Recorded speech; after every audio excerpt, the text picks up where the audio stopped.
আজ বৃহস্পতিবার ভোর 6টা থেকে সন্ধ্যা 6টা পর্যন্ত 12 ঘন্টা চাঁদপুরে কারফিউ শিথিল করা হয়েছে।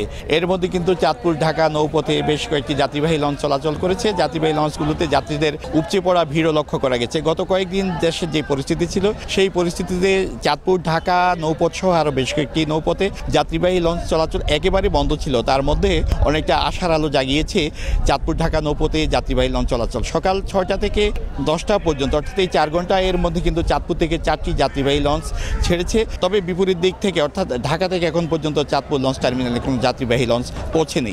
যাত্রীরা জানিয়েছেন যে যাত্রীবাহী লঞ্চ চলাচলের কারণে তাদের মধ্যে অনেকটা আশার আলো সঞ্চারিত হয়েছে। ছেলেকে ডাক্তার দেখানোর কথা ছিল, এখন এই কারফিউর কারণে যেতে পারিনি। আজকে লঞ্চ শুরু হলো, যাওয়া আজকে যাচ্ছি। আমার ছোট মেয়ের শাশুড়ি অসুস্থ, মেডিকেলে বাংলাদেশ মেডিকেল দেখতে যাম। ব্যবসা বাণিজ্য না থাকলে তো আমরা চলবো কীভাবে, খামো কীভাবে? এখন ব্যবসা বাণিজ্য করতে পারবো, মোকামে যেতে পারবো, মাল আনতে পারবো, তা আমরা মোটামুটি চলতে পারবো। বর্তমানে কিছু শিথিল হওয়ার কারণে আমরা লঞ্চগুলো চালাচ্ছি।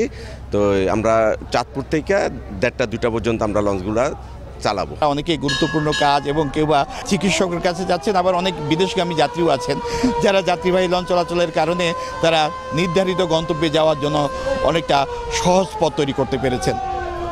ফারুক আহমদ, সময় সংবাদ, চাঁদপুর।